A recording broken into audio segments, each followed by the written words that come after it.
pulp, comedy, bizarre gonzo stuff. We saw some of the stuff from heavy metal, things like Fishkill and the Moon Lake anthology and Brooklyn Gladiators was my absolute favourite. The Bisley stuff is absolutely insane, the fabric. So, but you haven't done that for a little while, and it seems like the entire comics industry is kind of catching up to your kind of tastes at the moment. We're seeing breakout books, things like Something That's Killing the Children. We see like horror anthologies, the Hello Darkness, the return of EC comic stuff and Oni. Can we see you doing stuff? And what would you do? And what are you doing? Well, it all comes in waves, you know. But what it's kind of tragic with heavy metal. Who gave me a huge break with all of my books? Like they just was like yes to all of my titles, Moon Lake, Brooklyn Gladiator, Fishkill. They were just like yes to all of them, and so and then they downsized tremendously to just the magazine, and they just rebooted the magazine on Kickstarter, but I'm kind of just left to my own devices with my books. I basically just grabbed all my stock. And I've been coming to Comic Cons and selling my books here. I got books at my table here if you want. That's I'm awesome. going to do my own Kickstarter crowdfunding thing at the end of the year with my books, where I'm just like, you know what? I'm just going to do Fogler's fictions. I'll just have the Foglerverse, and I'll just put out my books and see what happens, because I just. I'm done hopping around to different publishers and relying on their fate. So, Did I answer your question? Oh yes, absolutely. So what kind of stuff can we expect to see from you from those crowdfunders? I'm continuing with all 3 titles. Oh yeah, great. Oh, wow. Moon Lake is going to have. Wow, we're on volume 4 already. Yeah. We'll probably do a Moon Lake Monolith, which combines all 3 volumes and then like maybe 50 new pages of something exciting, or 100 new pages. Who knows? And then we got volume 2 of Brooklyn Gladiator, which I'm working on, and volume 2 of Fishkill. Fantastic. Yeah, and then I'm working on a prequel to everything called The Last Storm, which is kind of like my Long Ago in a Galaxy Far, Far Away, but it's Long Ago on Earth. Okay. Antediluvian story. Oh really? Yeah. Are the Pumas going to be involved in that at all? No, that's the wrong time period. But how far are you going to go back? Oh, to many cataclysms ago. Okay. Yeah. Do you have any? Oh, sorry. Pass it up. So, but jumping between sort of like the film work and the comic writing, do you enjoy the variety? The film work and the comic work? Yes. Yeah, I mean, it's 2 different loves, but they blur. Yes. Because one inspires the other a lot of the time. But I grew up reading comics and writing and drawing comics with my older brother, and playing Dungeons and Dragons and the Marvel game and all that, and creating characters. So they kind of, like I said, they feed each other. Like when you're creating characters, it's the same process for when you're creating characters, to act them on film. And the grass is always greener, it's like when I'm doing one, I'm always like, I wish I would off there doing the other. But yeah, I'm always inspired by all the different things I'm working on. I try to push myself and show different shades. About to do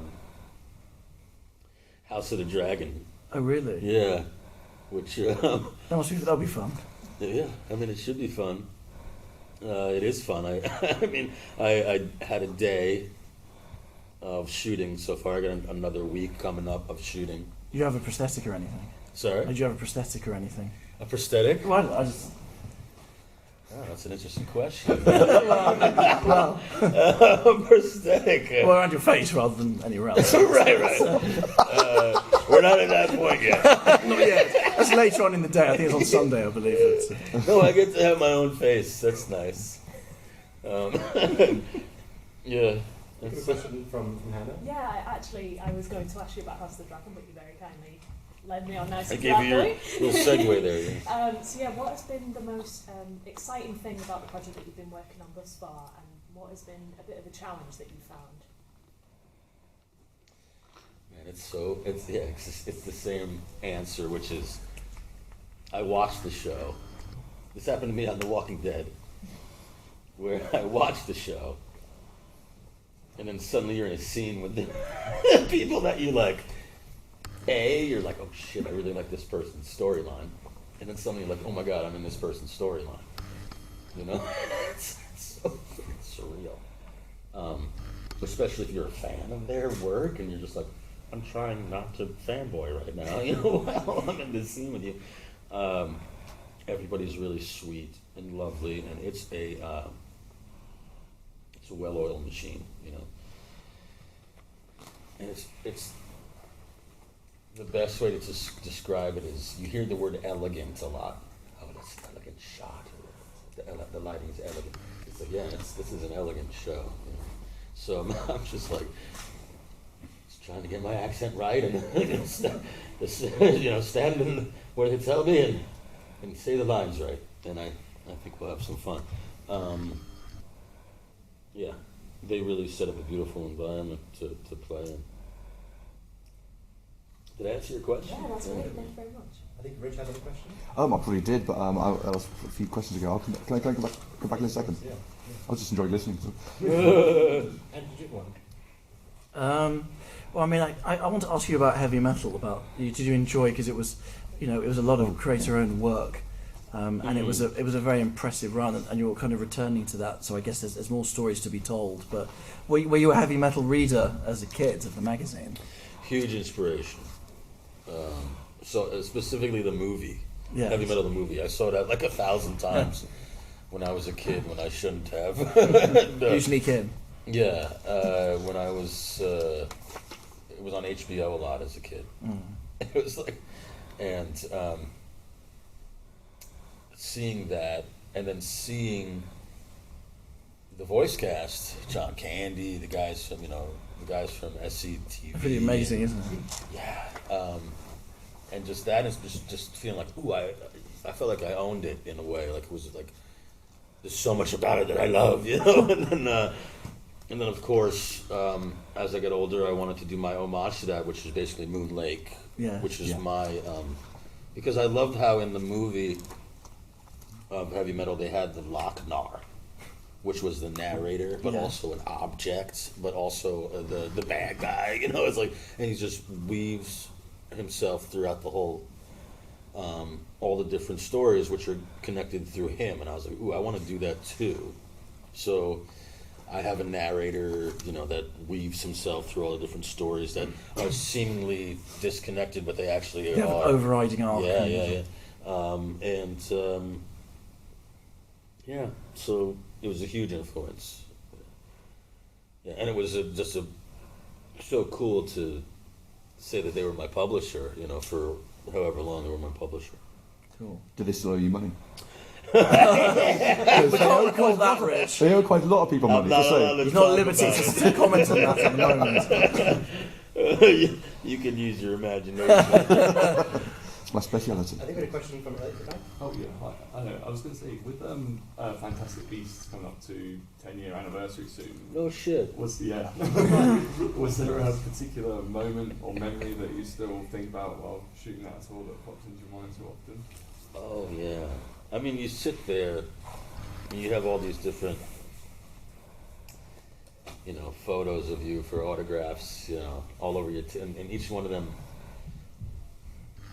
I like it when it's a scene from the movie, you know, and it just brings back the memories. And I was looking at the one today where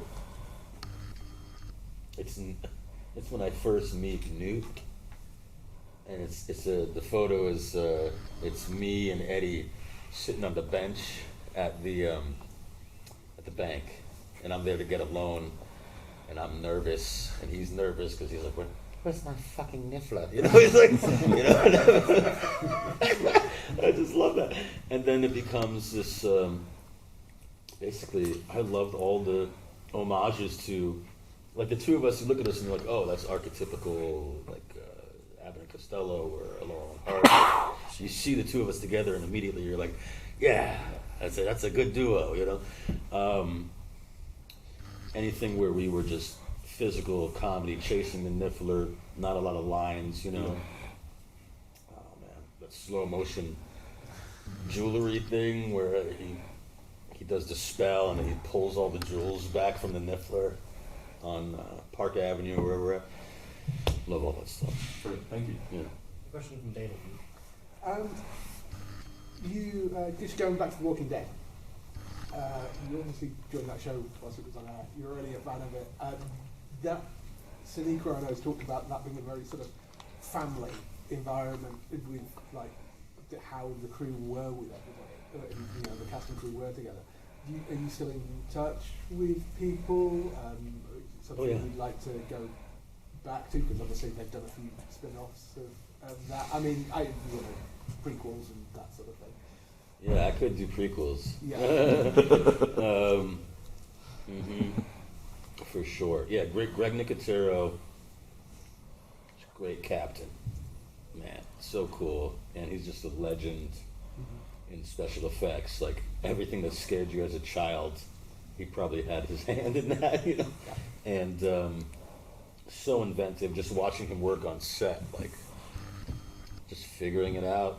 You know, as the camera's moving around, he's like, I've got it, you know, and then it's beautiful. That's what it was. It was like controlled chaos. He was just had so much confidence in his abilities that he pulled off these incredible shots because he knew he could do it. You know, that was the first day of shooting for us. It was August. I'm in my blazer, just sweating. I was like, "What's that? Did I make the right choice here with the blazer?" Like, I'm sweating, and you know, the team of ladies that I'm with, they're all in like tank tops and they're sweating. I'm like, "Oh, okay, great." So then, that scene is, I don't know if you remember our introduction, season 9. Was you see the passage of time. It's just a swooping shot where you look over the grass and then suddenly the grass grows, and then it's like, and then it's like a 360. Then he comes back around again, and we're there, and we're surrounded by the walkers, and it's like high anxiety. Oh God! So, if you can imagine, this is my first day of shooting, so we're just like, I'm like, oh my God, is it always going to be this hot? and we are like, all of us walkers, the team, everyone is just like with their weapons waiting right off camera to sprint to get to the right spot to be at 10. And I was like, oh my God, is this every day? You know? It wasn't every day like that, but that was a great introduction to how they work there and to see the level of energy that went into, you know, creating these moments. And sometimes, like I said, it wasn't a rehearsed thing, you know. He was just like, you guys wait here, I'm going to spin around, you get there, start screaming, and let's go. You know? It's like, okay. And it's sometimes when you have that kind of passion, you just like jump on board. And that's what that was, you know. And then like learn to ride horses, archery, like all these amazing, cool like skills. Like, I'm a city boy, you know. Things that you lied about on your CV originally, and now So I can ride a horse. Absolutely, I was scared because last time I was on a horse, I was like 5 at the fair, like I was sneezing the whole time. I was like, that's what I imagined. And then I got on a horse, and they have great trainers. And then I realized, oh, this is great. Like, very meditative. Wasn't allergic anymore. I think a question from Rich. Actually, I did. You talk about Fabulous Beasts just recently, and it was just my realisation when watching that film and being absolutely delighted by your portrayal, because people talk a lot about diversity in films, and this is great, but we rarely see the fat guy portrayed on screen as a hero or as an action adventure, not always the part of every joke. And I've got to say, I felt seen, I felt represented, and I tell you, do you get this from any other people my size? And kind of thing who are just as grateful to that as I am because it Oh yeah, feels I'm like a hero. It's I represent. Man. Yeah, it meant a lot, seriously. It's and it's nice to have a beautiful girl like Alison Sudol see the soul. Just be like, damn, that's a hot soul. You know, like oh, you know, to see through and see what kind of person this is, and fall in love with that. And so it's very helpful to have the angel's approval. And this guy, I had a lot of conversations about it because I was always leaning toward the laughs, what I was used to. And I was said, so he's Hufflepuff, right? Because he's loyal, he's a baker, And I was told no, he's Gryffindor because he's a soldier. Oh, okay, he's a soldier first. Right. Right? So then I had a whole different, I was like, oh my God, yes, he's so brave. Like he doesn't even have a wand, he's all these wizards and he's running in there and you start to see, okay, yeah, he survived the war, he's Yeah. So after a while you're like, oh yeah, this guy is sexy. It's very useful for guys like me, that's what I'm saying. It's very handy. Well, made me feel good too. You got a question, Major? So Fanboys, did you imagine that you would have a career in genre and After Fanboys, I thought it was over. What was it? How did I feel after Fanboys? well, did you imagine that you would have a long career, post that? Because you have created an interesting niche for yourself in comics and TV and films. So. I was kind of like, I had a lot of confidence.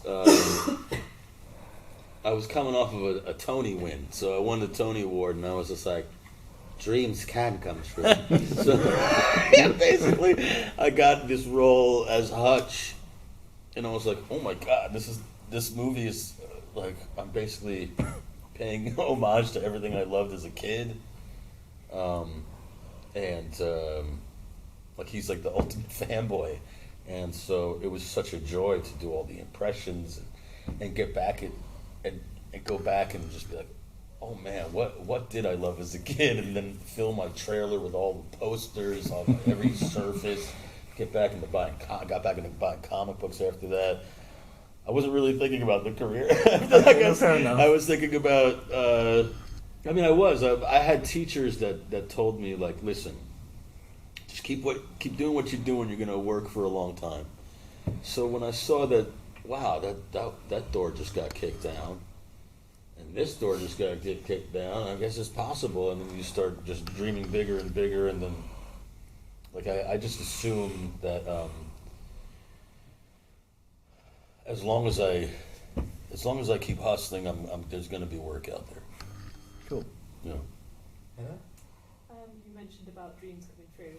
Sky's the limit. If there was any role or particular series or any type of role that you'd love to do in your career that you've not yet done, what would it be?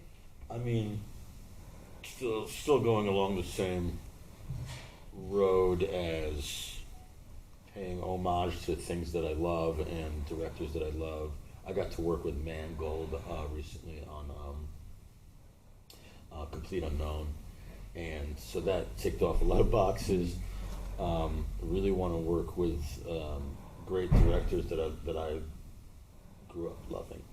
Mangold was connected to Indiana Jones, and he's going to do a Star Wars movie at some point. So I'm just like, see what happens there. Give him a little text. But I would love to be in that world, that Star Wars world. I'd love to be in that Indiana Jones world too. If they somehow decided to, if they can squeeze one more movie out of him or something, or like a short rounds, reboot or something, that would be cool. I guess with Star Wars, there's always the TV series and or Right, just there's so wrap much recently, content. Like the odds are in my favor. yeah. Never tell me the odds. Well, stick around. They always seem to film it around here, so you know, just hang around. Docklands, here, hang around you know. Docklands. Yeah. No, I know. They'll turn up. We're at Leavesden for House of the Dragon. I think we have time for one last question from Dave.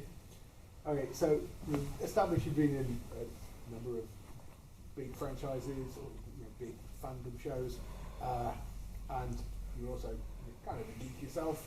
What have you swiped anything from any of the sets? Have you managed to keep hold of anything? It's all right. They won't see this. You're fine. Just between us. I mean, the coolest thing that I swiped. Sorry, Mom. The coolest thing that I swiped was on the Walking Dead set.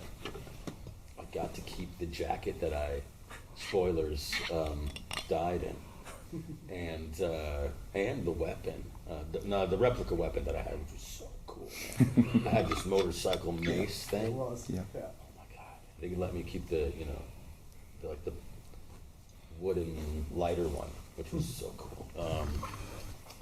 Yeah, that's a great Halloween costume. And it had the jacket had all of the special effects like latex guts on it and stuff. So cool. You're never going to wash that. Are you? You can't watch Obviously it. not. You freak out your neighbours. You go outside and go, oh my God, they've attacked me. They just run down the street. Yeah, Swifter. Yeah, Yeah, I think so. fun times. Joyce. Yeah, Cool. Well, thank you very much. Thank you. Thank you so much. my pleasure. I'm just gonna keep going. Dad, can I